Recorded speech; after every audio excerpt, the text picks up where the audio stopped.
Well, hello everybody, this is Larry, and this time I'm here during the day. And you can see John Ives is over there. Say hi, John.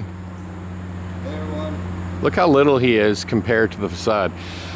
By the way, that is a Scare Factory Slayer. It just happens to be covered at the moment. Hey, you gonna uncover that today? Or could you uncover it now? Not until I'm done distressing. Okay. So we're gonna keep distressing, and then we're gonna put some characters back there, you know. And anyway, so this is Monster Mansion, and we talked a lot about getting this thing ready to go for the 2024 Halloween season. So this used to be our Krampus haunted house. We have now gotten rid of it, and so we're going to talk a little bit about, and so you can see that from the side, but we're going to talk a little bit about a scream park. What is a scream park? Let's talk about what is a scream park and what is the difference between, say, the Darkness and Creepyworld. Let's talk about what is the difference between Darkness and Creepyworld, and this can apply all over the country.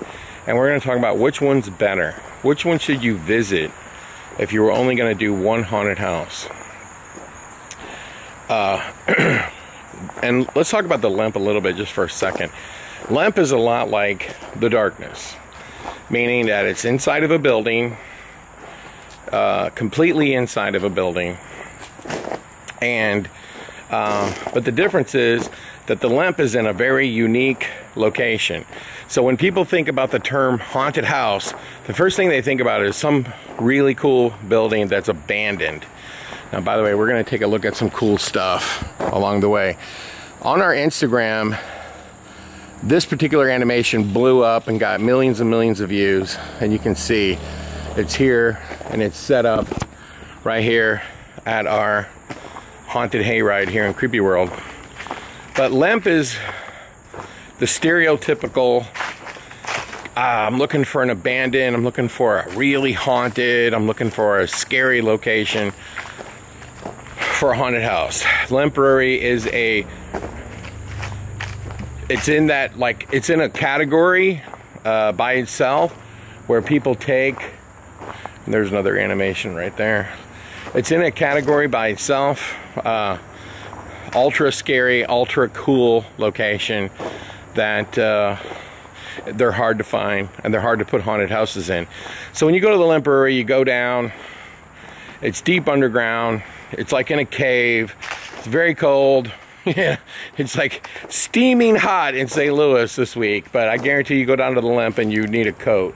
There's another, because we're in the hayride, and the concept of this hayride, and see what that is, can somebody tell me what that is?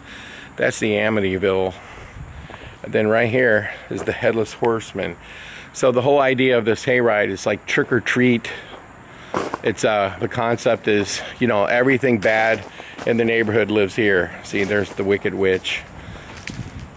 And oh, and here, see, this is the, you know, the covered bridge for the Headless Horseman, who's in animation. He's over there.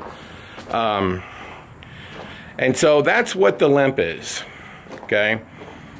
And in the haunted attraction industry, there's a lot of haunted houses that are in those kind of very unique locations, okay?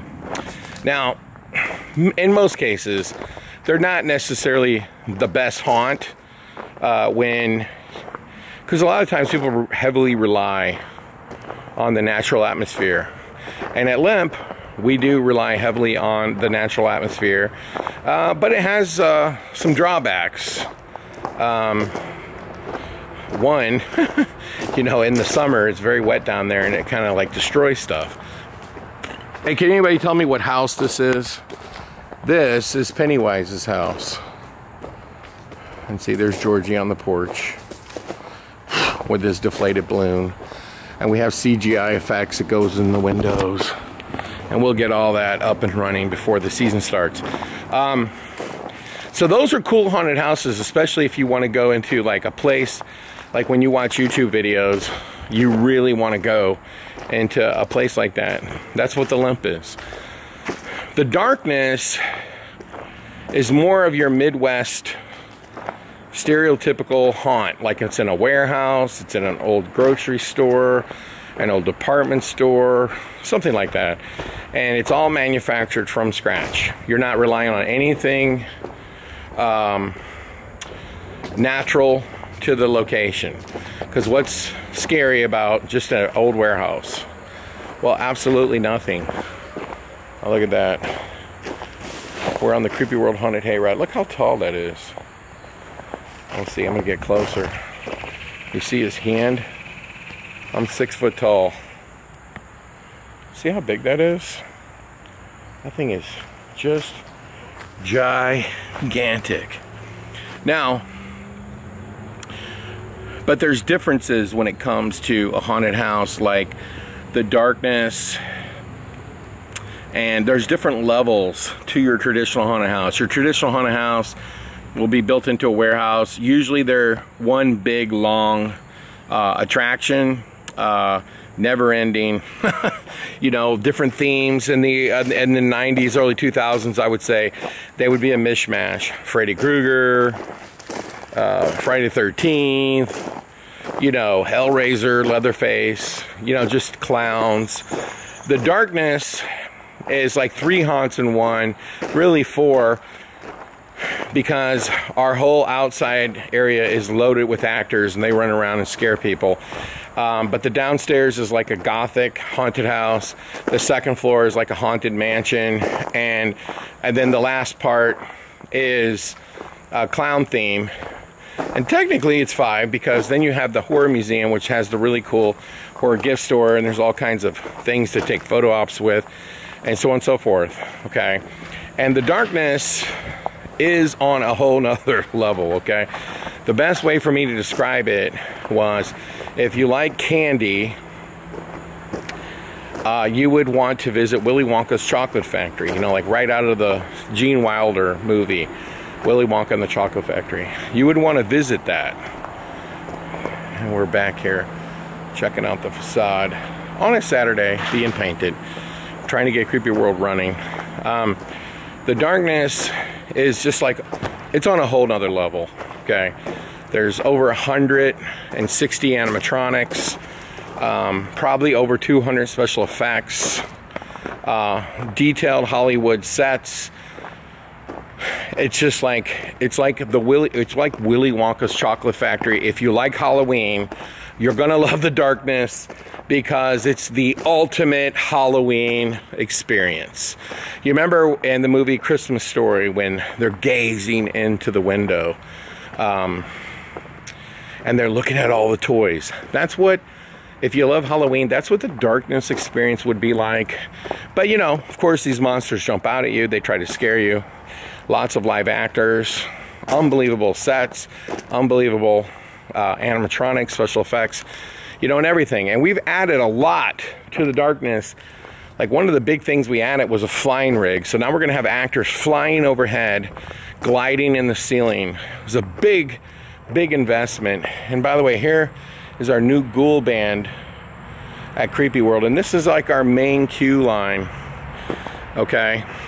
So when you go to the darkness, you're gonna have like the ultimate sugar spike, okay, experience when it comes to experiencing a haunted house. Like, everything you could ever imagine in your mind would be inside. Now, when you go to a scream park, and that's Creepyworld, typically they're indoors and they're outdoors. And if you go to our Hauntworld channel, you'll notice that we've covered a lot of scream parks, behind the scenes tours on our Hauntworld YouTube channel. And we've gone to a lot of them, like say Field of Screams, for example. Now, that's an indoor and an outdoor, because it has indoor haunts and it has outdoor haunts. Now here we go. As you can see, this is with no lights turned on. There's pumpkins everywhere. We're trying to get everything set up here. And this is a scream park, okay? So it's multiple attractions in one location. And sometimes they have tiered pricing, meaning like you can experience these attractions for this price, and you can add this and you can add that, okay? And that's like what Creepyworld is. So Creepyworld has 7 haunted houses. It has a haunted hayride. It has a jack-o'-lantern festival. It has a walk-through monster museum. We'll go out and just take a brief peek at that. It has a monster midway. It has a ghoul band, you know, in the queue line entertaining people like a dead zombie band. And it has a 5-minute escape. And by the way, the Darkness has a 5-minute escape as well. But it also has one of the best escape room facilities in the country next door to it, which is St. Louis Escape. So Creepyworld also has this thing called the Pumpkin Barn, and we'll look at that right now. That's that thing right there. So the exit of Creepyworld is right here. That's the last haunt. And you walk out into this haunted midway, and you can watch a horror movie that would be playing. So you can take photos with big monsters. We have a big retail store. We have a food stand that actually works both sides. This is our 5-minute escape. It hasn't changed on the outside, but it's changed on the inside. That's our Halloween barn. And this is our monster selfie museum. And it's absolutely free. You just get in line, you take your camera, and you go inside. And you can take pictures with all the monsters. Now, we'll walk inside of this, but there's not a whole lot done. Okay, very little actually. Some of the props are just sitting in here, and you can see there's nothing in here. Now you're probably wondering, where are all the monsters that are going in the selfie museum? Well, they're not here right now. Some of them have already arrived. Everything is shipped to the Darkness, everything. So one big shipment of cool monsters was delivered to us on Friday. We didn't bring it down. And then another one is being shipped late next week. And it's going to be absolutely filled with monsters. Totally filled with monsters. So when you come to a Scream Park, you should expect to see multiple haunted houses. Typically like a hayride or a haunted forest or something like that. A lot of times you'll see that they have like a haunted corn maze. That's a Scream Park. So it's a really diverse mix of haunted houses. And like when you look at Creepyworld, there's 7 haunted houses. They're all different themed. Like for example, one is themed as an asylum. Another one is themed as a hospital, a funeral home, a military zombie outbreak. Another one is the new Monster Mansion. Another one is a haunted schoolhouse. And the last one, I think if I've named them all, is called Camp Blood. It's like a Friday the 13th, you know, where everybody's getting killed as they go camping. And so those are the themes. So how does a Scream Park renovate itself every year? Well, when it has 7 haunted houses, a hayride, a monster selfie museum, so let's count them down. So that's 7 haunts, a hayride, that's 8. The selfie museum's 9. We have the pumpkin barn over here, that's 10. We have the ghoul band, that's 11. We also have Scare Zone because we have actors that run around all the queue lines and scare people, so that's 12. We also have an escape. We have our merchandise store. We have the drive-in 666. Depending on how you add all this up, or if you just say it's a haunted midway, there's like essentially 13 attractions, 13 different things you'll experience out here at Creepyworld. And that's a Scream Park. So how do you renovate a Scream Park? Well, I can tell you how we renovated Creepyworld. We added the selfie museum. Why did we add the selfie museum? Because everybody wants to take pictures of stuff. They want to get their pictures. If they go to a haunted house, they want to be able to experience, they want to be able to remember it or share something to their Instagram, their Facebook, or whatever. So you want to give them something to take a picture with. So when people are in our haunted house, we don't tell people they can't take a camera, but if you have fog and things are moving really quickly, they can't get a good video. But when they get out, you want to offer a lot of cool monsters that they can take pictures with, and that's what we've done. The Jack-o'-lantern festival, see, that's another attraction I forgot to mention that's here at Creepy World. So when we really added up, okay, 7 haunted houses, a hayride, that's 8. The Jack-o'-lantern festival's 10. The selfie museum is 11. The ghoul band is 12. The escape room 13. The pumpkin barn 14. I don't even know if I keep forgetting things. You got scare zones. You know, that's a scream park. Okay, so the way you renovate these attractions, instead of trying to like change the whole thing, every year we pick something that's like getting old, getting dated, getting worn out, and we totally get rid of it and start from scratch. So we add a whole new haunt. And maybe, and say in this case, this year, we added a lot of improvements to the hayride, a lot of big animatronics, new sets. We replaced an entire haunted house. We added the selfie museum, and we added the ghoul band. So, and we changed the 5-minute escape. So that's a lot of stuff. But in terms of like straight up scares, we added one whole entire new haunted house. In 2023, we added 2 new haunted houses. We took out one haunt and we added the haunted schoolhouse, and we also took out our 3D haunt and we added the slaughterhouse. Now I actually think the slaughterhouse is the best haunt here. And by the way, that's a haunt that I forgot to add, that we have the slaughterhouse. So I knew there was one I forgot, but that was it.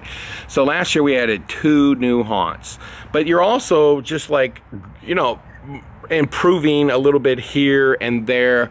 But one of the big things about a scream park is you got to start really early, you know, in the spring, to start repairing, because they take a beating, because like I said, they're indoors and they're outdoors. So they get a lot of rain, they get snow, they get weather changes, and things get rained on. The other thing that sucks about a scream park is you got to take everything that's, you know, that's outside and put it away. So this Jack-o'-lantern festival over here is just a nightmare to put away, to put back out, to put away, to put back out. But when you go to the darkness, that's why those indoor haunts overall are better, like haunted houses, because they're inside, they're protected from the weather, they have tip-top air compressors, tip-top electric, tip-top everything, and you're just constantly improving. Everything that you add to it, like, literally stays exactly where it's at. It doesn't get damaged.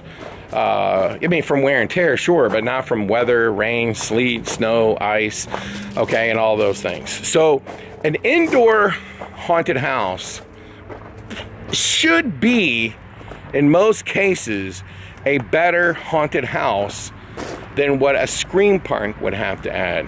Now, what a lot of scream parks have done is they've built shelters or erected tin buildings to put these haunted houses in and leave them up year-round. And we have the same thing here at Creepy World. All of the haunted houses have an indoor part of it and an outdoor part of it. And so the outdoor part stays up and operating year-round. Okay, when I say year-round, it doesn't operate year-round. It just doesn't get taken down. So that helps. That helps. But these outdoor scream parks are so giant, so massive, they literally will take an operator 6 to 8 months just to set them back up, and to take them down and put them away for the season could take up to a month. So you spend about a month in November taking it down, storing it, and then literally it sits there probably for, you know, December, January, February, maybe March, and you start putting it all back up again. And that's a scream park. And that's what it takes to run a scream park. And so what it really comes down to is which one is better for you. You know, I would tell you, in my opinion, you know, I like the scream parks better because they are indoor and outdoor, and especially when it's nice and cool outside and the weather feels like Halloween, you kind of sort of absorb that. I also like the fact, and some people don't like this, you know, that there's multiple queue lines. So you go through 1 or 2 haunts, you're back in a queue line. Some people don't like that, but it is a way to break the groups up again. something that you don't like typically see in an indoor haunt. Now, so which one is better? Lemp, Creepyworld, the darkness. Most common question that is asked. Which one is better? Because I only want to go to one.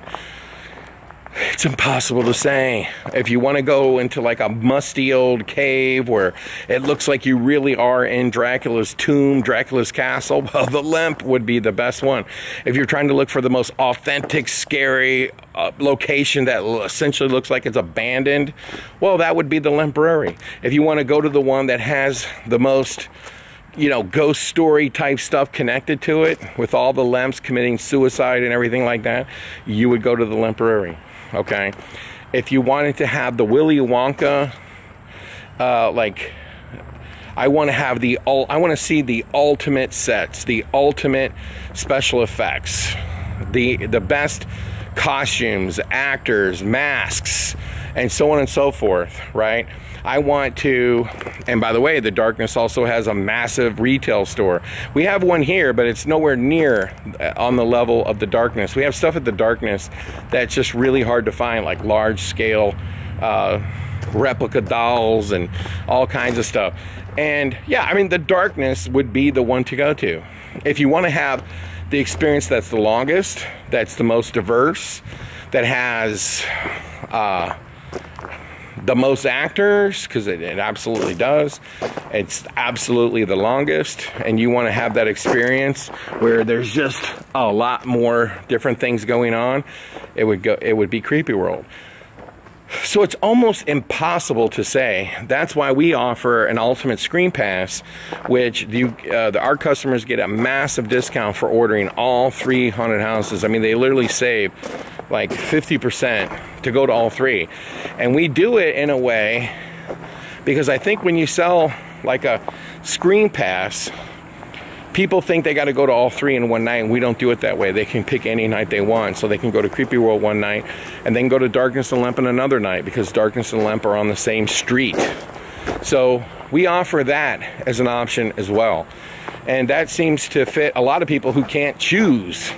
And then they could look forward to visiting 3 different haunted houses.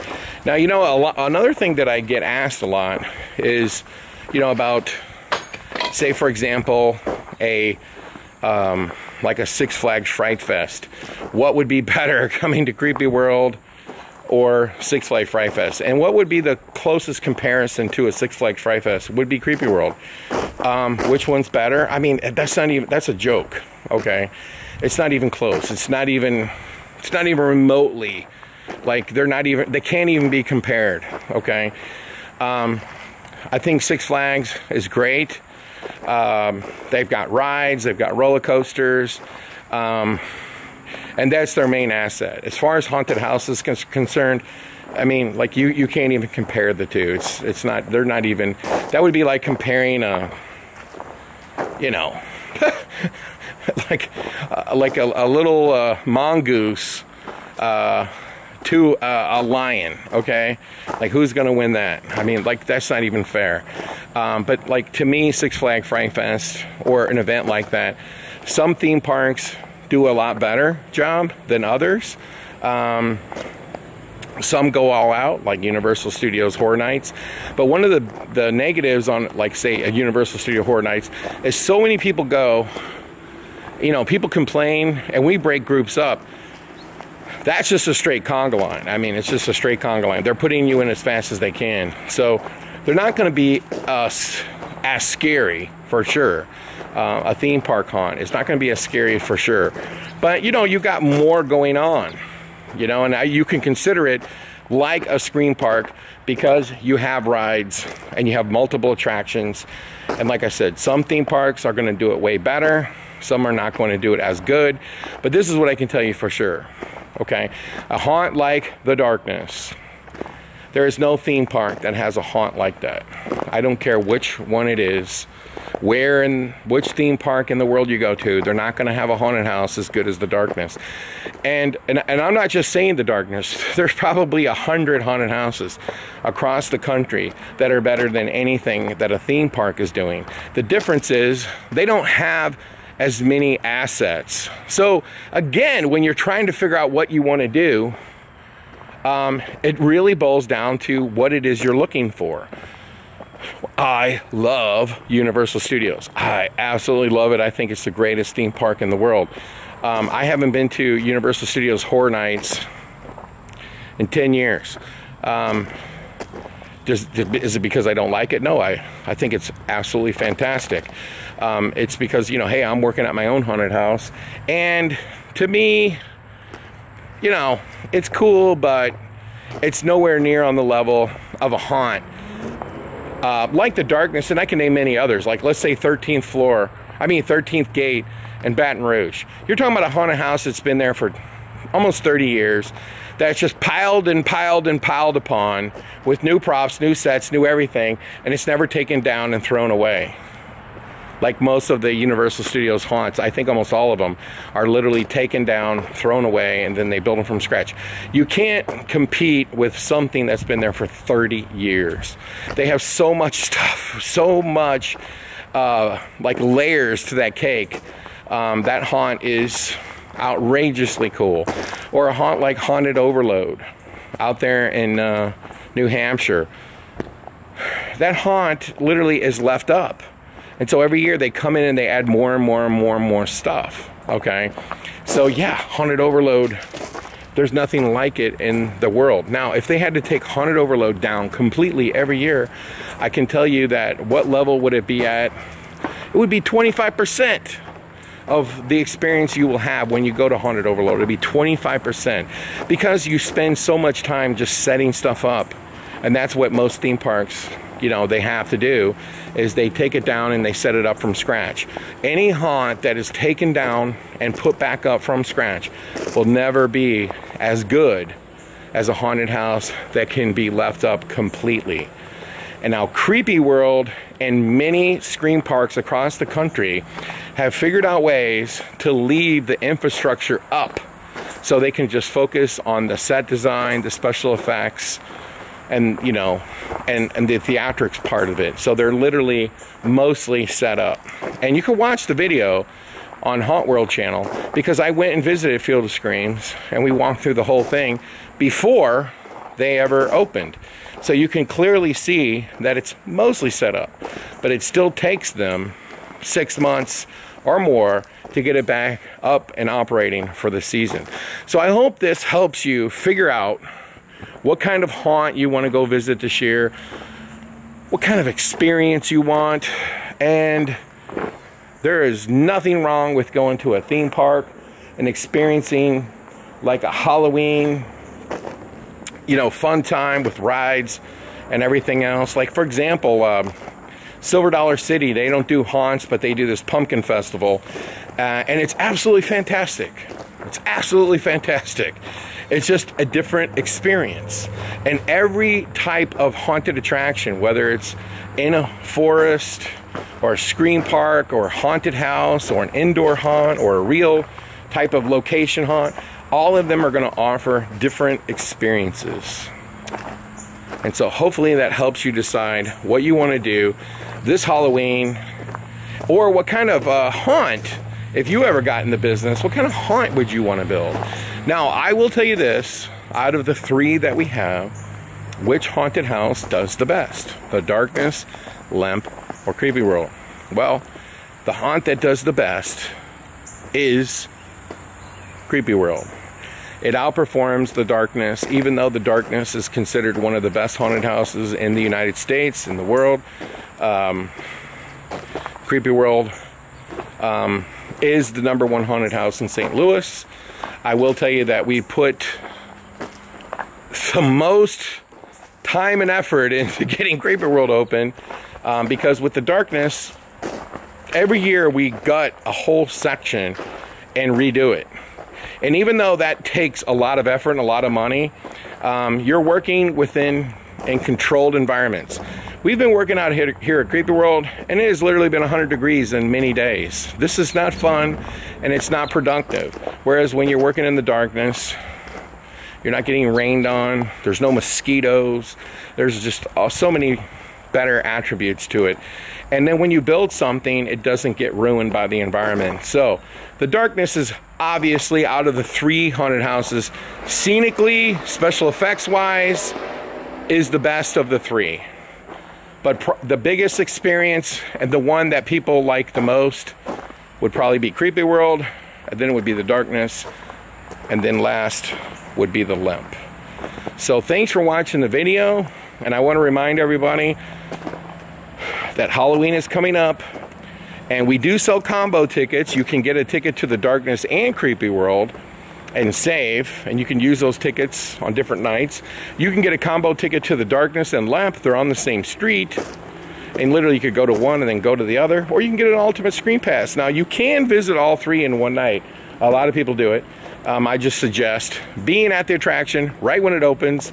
Literally be there, first person in the door, and then you'll have plenty of time to get to the other 2. Or just get an ultimate screen pass, come to one, look forward to going to another day, and then another day. So we have gone back on our ticketing, and look at this. I keep finding screws, and I look for them all the time. But we keep updating all of our haunted houses. We spend a lot of money, and this is probably the biggest renovation we've ever had to Creepyworld. And I mean ever, with our new haunted house. I would say in total for that haunted house, we're going to be into it for about $150,000 just building that one new haunt. But I'm going to add it up, and we're going to do another video where we're going to start at the beginning, go all the way through it, and take a look. So yeah, John's over there. He's continuing to paint, continuing to try to get this thing done so we can open for the 2024 Halloween season. Now, one of the things this thing is missing, which it was supposed to have, is a sign that says Monster Mansion. So it's going to be a late addition that we're going to have to add when it's all said and done. But that's all she wrote for today. If you want to learn more about our haunted houses, you can go to scarefest.com. There's our new haunt. And you know what we did here for our new haunt is, you see, we added these coffins, and they're not where they're supposed to be right now because we were installing this facade. But we're going to add them, and so that you can lean in them and your friends can take a picture before you go in. So we're going to put lights in there. It's going to be really cool. We might even put a fog machine in it and like have fog like brimming out of it. And in case I wasn't clear, this thing right here is a big giant animatronic, and it's actually going to be moving around, and you're going to have to walk through its mouth. Although there is another way in too, which is over here. You can literally do either way. But there it is, and we're getting ready. You know, just because I just thought about it, we stagger opening our haunts, and so let me tell you why we do that. Because the darkness will have ready to go first, and then it'll give us 2 extra weeks to try to get Creepyworld done, and so we can just focus on Creepyworld. So whenever we're trying to open the darkness, we're only focused on the darkness to get it open. Then we'll only focus on Creepyworld to get it open, and then the following week Limp will open, and then we can spend that whole entire week focusing on the Limp, making sure all the I's and all the T's are dotted, crossed, and everything else. And that's why we stagger open them. And so we don't open them all at the same time. Darkness opens first, then Creepyworld, then the Limp. The darkness is probably the easiest one to open. But I have to say something to you guys. Like, we have been going crazy trying to get Creepyworld open and the darkness, because we have and trying to install all new air conditioners in there, because there's certain parts of it that get really hot even when it's cool outside. And we're just about to get these air conditioners turned on. They were supposed to be turned on Friday. They're still not turned on. We're still working on the darkness. We're still trying to get it ready to go. And this is what it's like every September, every August. It's insane, insane, insane. And so here at Creepyworld, we got to put the doors back in. We had to take them out so we could get a lift in here. We have literally been up here on ladders replacing all these light bulbs, every one that's burnt out. And we're going to try to get this thing open very soon. So you can check us out on Instagram at Scarefest. We want to thank everybody who's been following us, because we got I think we're almost up to like 80,000 followers on Instagram. Thank you. And then give us a like on YouTube. And we're going to have more videos coming soon from Creepy World right here. Oh, by the way, you see this? This is something new that's going to be at Creepy World. One of the things that slows us down is telling everybody the rules. Now this will. We got this new animation right here. See, we did a concrete pad for it. We just press a button. The animation tells everybody the rules, so we can be loading people on the car, on the wagons, while the animation zombie tells the rules. So until then, everybody, and I will say this. We had a Bobcat here at Creepy World. I don't even know, for like 18 years we used that thing. We ran it into the ground, blew up the motor, and we had to buy this brand new one. You can't even think about opening a scream park without a big old Bobcat. And so this was a big expense for us last year to get this Bobcat. Because between this and the trailer for it and whatever, I mean, we spent like 80 grand. But we can't get this thing done without it. And so we hope you come out and see Creepy World Darkness in Lemp this year. You can get tickets at scarefest.fearticket.com. Woo! Or just go to scarefest.com. Make sure you like and subscribe to the channel. We're going to have a whole bunch more videos coming your way from Creepy World.